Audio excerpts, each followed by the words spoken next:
नमस्कार, मैं मानस Mishra, only news nation और द न्यूज नेशन के डिजिटल प्लेटफॉर्म के खास प्रोग्राम राष्ट्र सर्वोपरि में आप सभी का स्वागत है।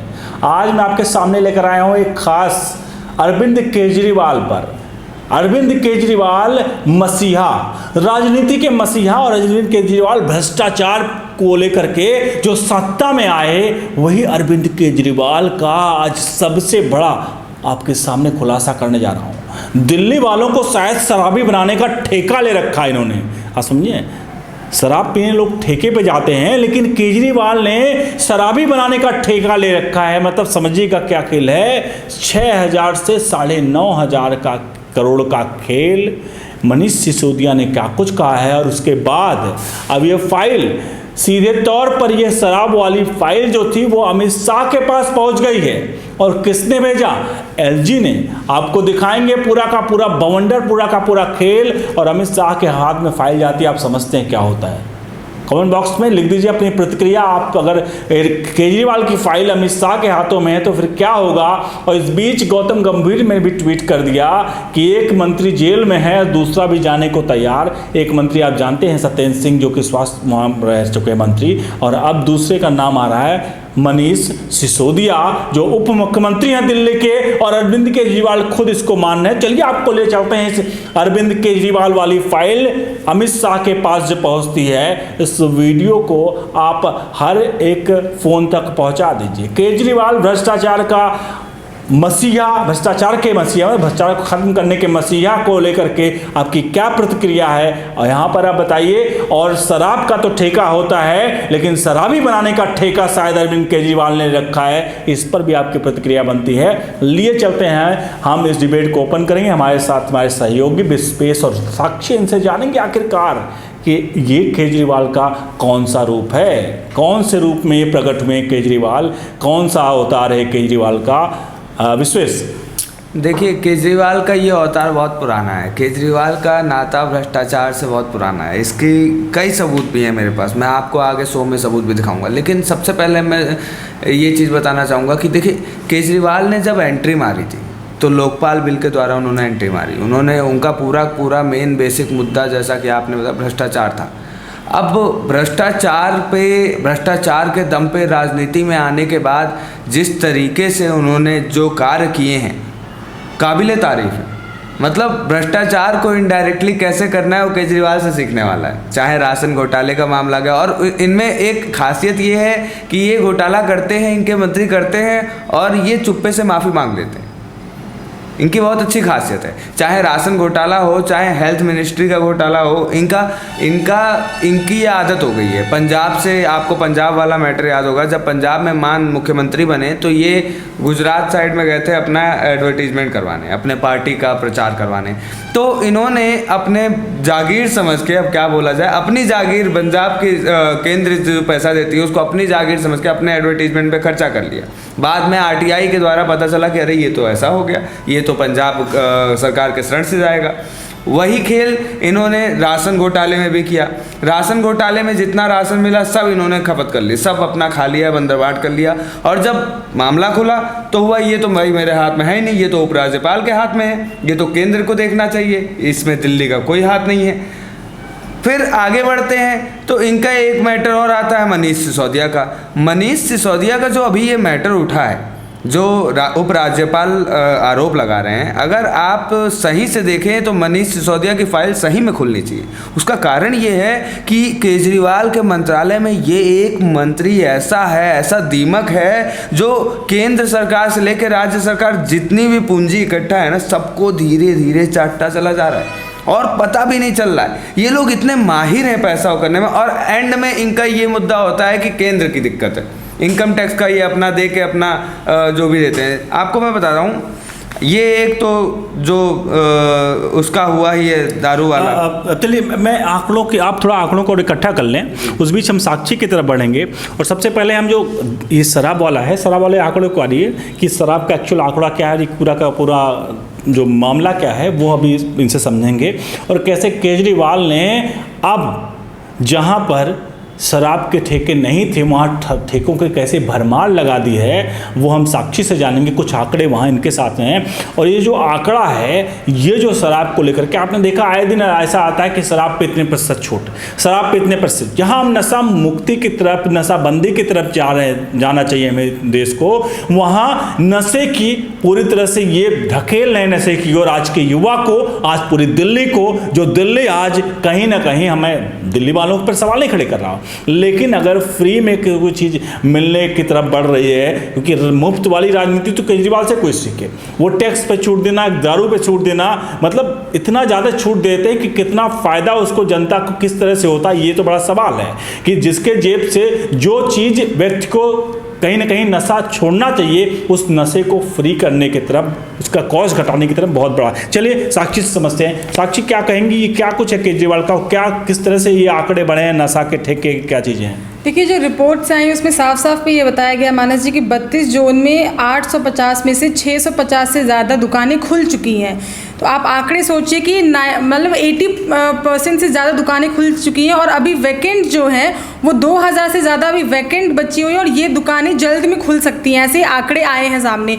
तो आप सोच सकते हैं कि हर जोन में 3-3 दुकानें खुलना, जैसे कि सामने रिपोर्ट्स आई हैं, और 650 दुकानें खुल गई, तो कितनी ज़्यादा आप एक तो एक्साइज ड्यूटी कम कर रहे हैं, और आप जिस तरह से टैक्सेस कम कर रहे हैं और इसको बढ़ा रहे हैं, तो ये सवाल देखिए सरकार पे खड़ा होता है। एक और चीज़ जो मैं कहना चाहूँगी कि जब जैसे कि अभी विश्वेश ने भी कहा कि एक अरविंद केजरीवाल लोकपाल बिल के साथ जब आए थे, तो उन्होंने ये बहुत तेज़ से शोर मचाया था और अपने भ्रम में जनता को लाया था कि हम भ्रष्टाचार के खिलाफ हैं, हम ना खाने देंगे, ना हम खाएंगे, ना खाने देंगे। शीला दीक्षित पे उन्होंने सवाल खड़ा किया था, जब दामिनी जैसे बड़े कांड हुए थे, तो उस पर उन्होंने बहुत विपक्ष में बहुत बड़ा स्टैंड लिया था। लेकिन सवाल ये खड़ा होता है कि वो कुमार विश्वास जिसने कैंपेनिंग में उनका इतना साथ दिया, आखिर वो उनसे क्यों अलग हुए, और आज भी वो चिल्ला कर क्यों ये बात कहते हैं कि जो अरविंद केजरीवाल ये बात कहते थे कि हम किसी भी ऐसे विधायक को टिकट नहीं देंगे जिसके ऊपर मुकदमे होंगे, हम सिर्फ साफ सुथरे छवि वालों को टिकट देंगे, हम सिर्फ साफ सुथरे जो आम आदमी होगा उसको टिकट देंगे। लेकिन उन पे ये आरोप पहले भी लगे हैं कि उन्होंने ऐसे लोगों को टिकट दिया जो माफिया भी हैं, दबंग भी हैं, दलाली भी करते हैं, और ये बात खुद कुमार विश्वास ने कही है कि इस तरह के लोगों को टिकट देना। फिर अब जिस तरह से भ्रष्टाचार के मामले सामने आ रहे हैं, मनीष सिसोदिया भी फंस रहे हैं, और फिर अब वो खुद कटाक्ष करते हैं भाजपा पे, तो सवाल तो देखिए खड़े होते हैं। हमें लगता है कि आप दर्शकों से भी पूछना चाहेंगे, हमारे लिए जो बेसिक एमिनिटीज़ है उसमें क्या आती हैं? वो रोटी कपड़ा और मकान आता है कि दारू कपड़ा और मकान आता है?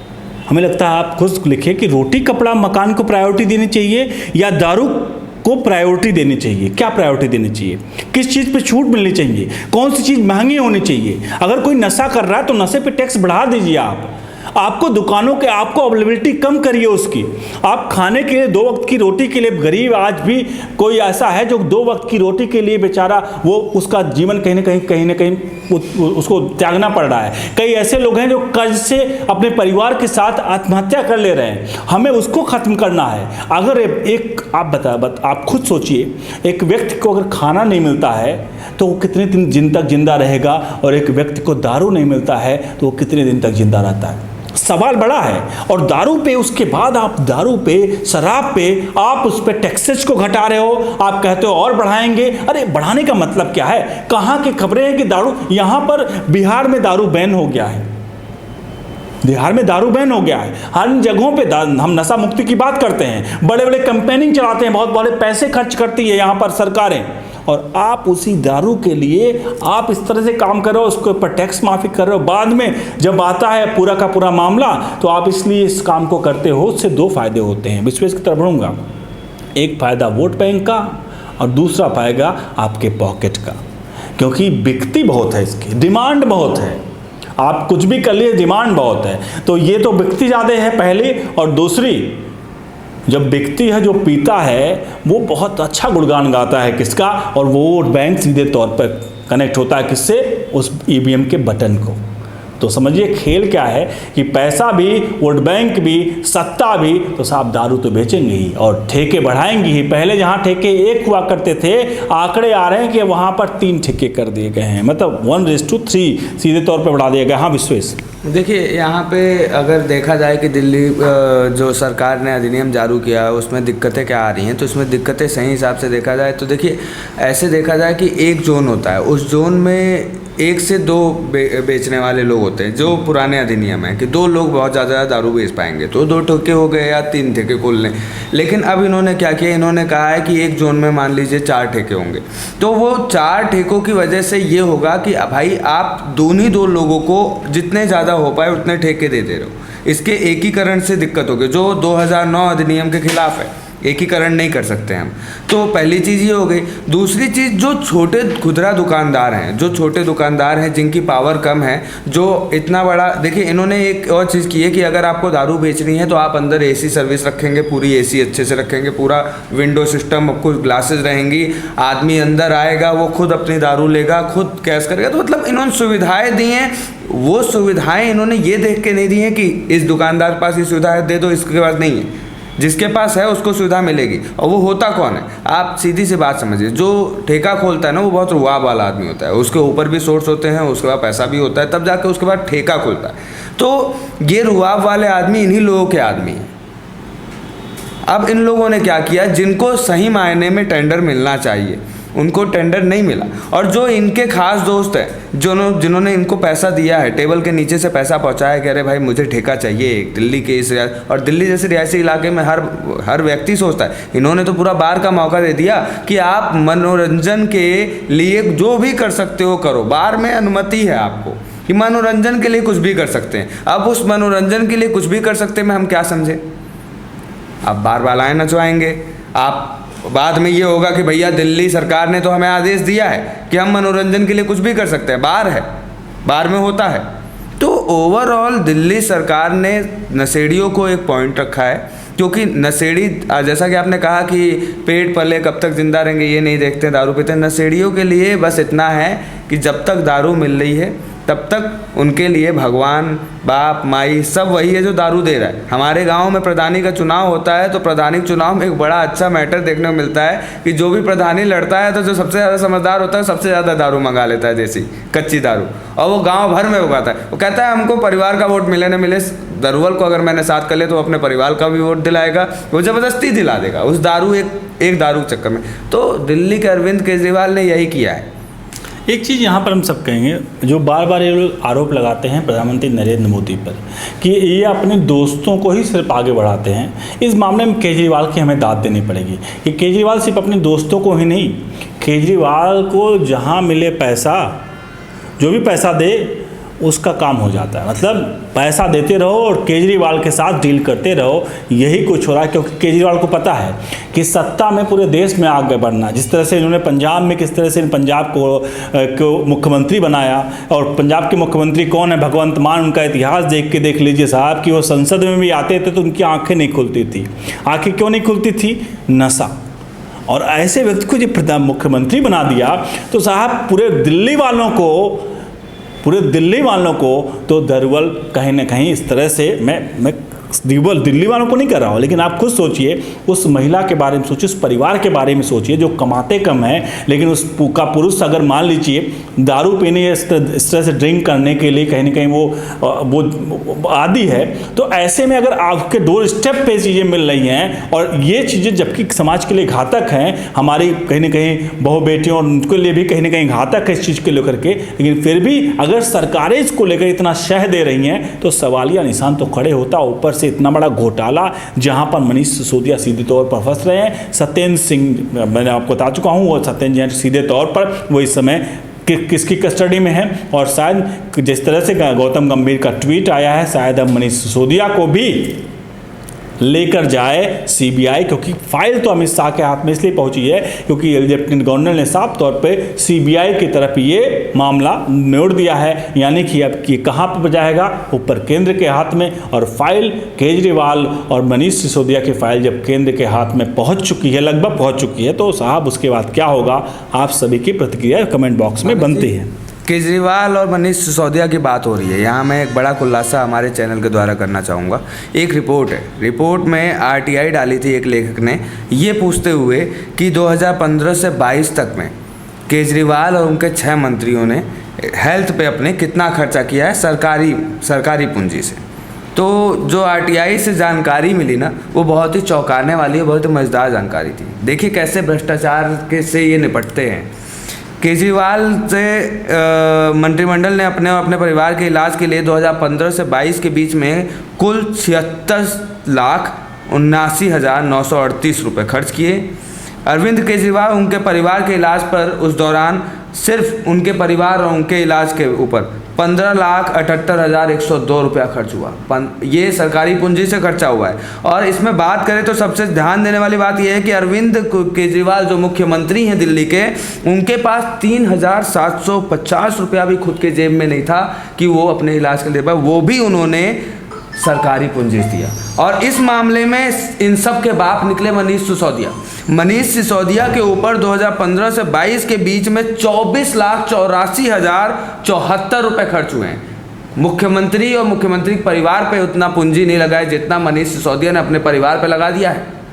ऐसे में ये खुलासे भी साफ जाहिर करते हैं कि ये अरविंद केजरीवाल हो चाहे मनीष सिसोदिया हो, ये लोग पब्लिक के साथ खाली खेल रहे हैं। उनके लिए केंद्र से पैसा मांगते हैं, सब कुछ मांगते हैं, लेकिन केंद्र को गाली भी देते हैं। कई बार आपने देखा होगा कि केंद्र को गाली देते हैं, उसके बाद एक समय आता है केंद्र के सामने कहते हैं भैया केंद्र हमको प्रोवाइड नहीं कर रहा है। यहाँ तक कि देखिए मुख्यमंत्री बनने के लिए मैं तो यही कहूँगा कि जब चपरासी बनने के लिए एक परीक्षा होती है ना, तो क्यों नहीं हमारे देश में इतने बड़े बड़े नेताओं, विधायकों और मुख्यमंत्रियों की भी परीक्षा हो, क्योंकि ये लोग अपना अनपढ़पना साफ जाहिर कर दे रहे हैं। देखिए इसमें आप राजनीति के मामले में आप सही कह रहे हो, लेकिन इसमें आप केजरीवाल को नहीं कह सकते। केजरीवाल ने जो खेल कर रखा है, वो कितने पढ़े लिखे हैं, और उनको सबसे बड़ी बात आपको बताऊँ, पढ़ा लिखा आदमी खेल कर रहा है। उसे पता है कि टैक्स को कैसे चोरी किया जाता है, उसे पता है कि खेल कैसे होता है, सरकारी विभाग खेल कैसे करते हैं। तो थोड़ा विश्वास आप यहाँ पर आंकने में थोड़ा सा असफल रहे हैं।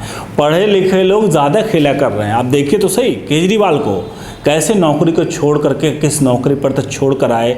उन्हें दिखा कि मुझे रामलीला मैदान से गद्दी दिख रही है प्रधानमंत्री की, और वो गद्दी प्रधानमंत्री तक तो नहीं पहुंच पाए, लेकिन मुख्यमंत्री की गद्दी पर जो बैठे हुए हैं, और आज वो आम आदमी कहकर जो कह रहे थे कि आम आदमी है, आम आदमी की समस्याओं को समझते हैं, लेकिन जाकर दिल्ली के देखिए, दिल्ली के मुखिया अरविंद केजरीवाल आम आदमी की समस्या नहीं, आम आदमी के लिए समस्या बनकर वहाँ खड़े हुए हैं। वो समस्या को फालें। आम आदमी के लिए समस्या इसलिए कि शराब को सस्ता करोगे तो फ्री में कहीं ना कहीं वो पिएगा, और वो पीने के बाद फिर क्या कुछ करेगा आप सभी जानते हैं। बढ़ेंगे हम साक्षी की तरफ। साक्षी, आपका आखिरी कमेंट चाहेंगे इस पर। देखिए मेरा ये कहना है कि बिना चिंगारी के कोई भी आग नहीं लगती है। मनीष सिसोदिया का ये कहना है कि राजस्व बढ़ेगा, अगर जितने ज़्यादा दुकानें खुलेंगी उससे राजस्व बढ़ेगा और वो दिल्ली के सरकार के खाते में आएंगे, उससे दिल्ली के लोगों का फ़ायदा होगा, ये वो इनडायरेक्टली कह रहे हैं। लेकिन आप ये सोचिए कि आप राजस्व तो बढ़ा लेंगे, आप 3,000 करोड़ रुपए कमा तो लेंगे, अपने खाते में वो ले आएंगे, लेकिन उस खाते से आप जनता का फायदा नहीं अपना फायदा करेंगे, जनता को नुकसान। लेकिन जो ज़्यादा दुकानें खोलने से हो रहा है, महिलाओं के ऊपर, जो नौजवान जो यूपी से बिहार से वहाँ रोजगार के लिए नौजवान जानते हैं, उस पर इसका कितना गलत असर पड़ेगा, ये जरूर इंसान को सोचना चाहिए।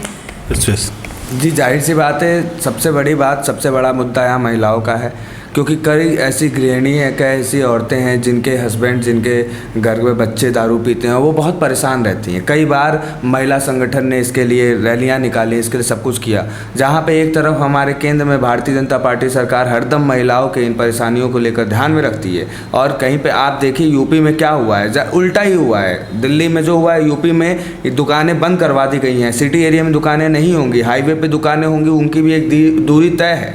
तो केंद्र पे आरोप जड़ने से पहले इनको जनता की परेशानियों को जानना चाहिए, और इन्हें समझना चाहिए कि जनता में मुख्य घर की औरतें होती हैं, चाहे वो कहीं पे भी हों। मैं ये बात है, लेकिन एक चीज़ यहाँ बताऊँगा कि आखिरी फाइनल कमेंट आप सभी से भी चाहूँगा प्रतिक्रिया कमेंट बॉक्स में, और एक अंतिम और आखिरी प्रतिक्रिया हम इस वीडियो में आपको देख रहे हैं। ये प्रतिक्रिया ये है कि अरविंद केजरीवाल के एक मंत्री सत्येंद्र जैन स्वास्थ्य मंत्री थे, वो जेल में है, और इसकी भविष्यवाणी अरविंद केजरीवाल ने बहुत पहले कर दी थी, जब वो जेल नहीं गए थे। उन्होंने कहा था कि हमारे सत्येंद्र जैन को किसी दिन उठा के ले जाएगी सीबीआई, ईडी उठा के ले जाएगी, और उनकी भविष्यवाणी एकदम सच हुई, सटीक हुई।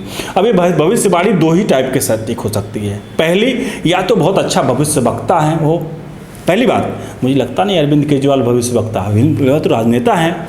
और अगर दूसरी बार जो सही हुई है, यानी कि वो वाकई में वो व्यक्ति चोर था और अरविंद केजरीवाल को पता था कि चोर है तो वो जाएगा ही जाएगा, अगर सबूत हाथ में लग गया है। तो आप डिसाइड करिए कि अरविंद केजरीवाल भविष्यवक्ता हैं या अरविंद केजरीवाल सच जानते थे। अब आप भी प्रतिक्रिया करिए। और दूसरी बात, अब मनीष सिसोदिया के लिए भी इन्होंने भविष्यवाणी की है।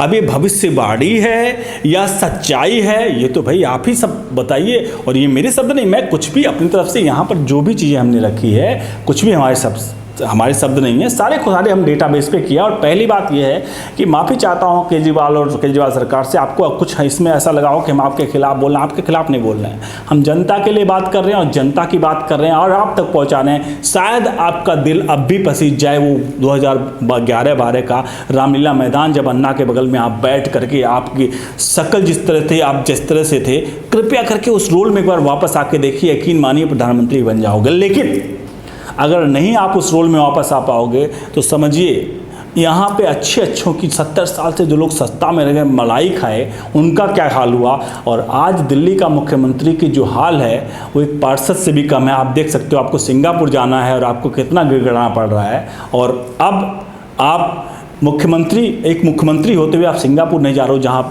सिंगापुर ही है जाने के लिए, सिंगापुर जाने के लिए आपको गिड़गिड़ाना पड़ रहा है। तो आप समझिए आप भविष्यवक्ता हैं। एक बार फिर से कमेंट में आप सभी चाहेंगे कि हो सकता है बहुत सारे लोग वीडियो कमेंट बॉक्स में आए लिखें, क्या अरविंद केजरीवाल भविष्यवक्ता हैं या असली में वो चोर को जानते हैं, किसने चोरी किया तो ईडी और सीबीआई पकड़ के ले ही जाएगी।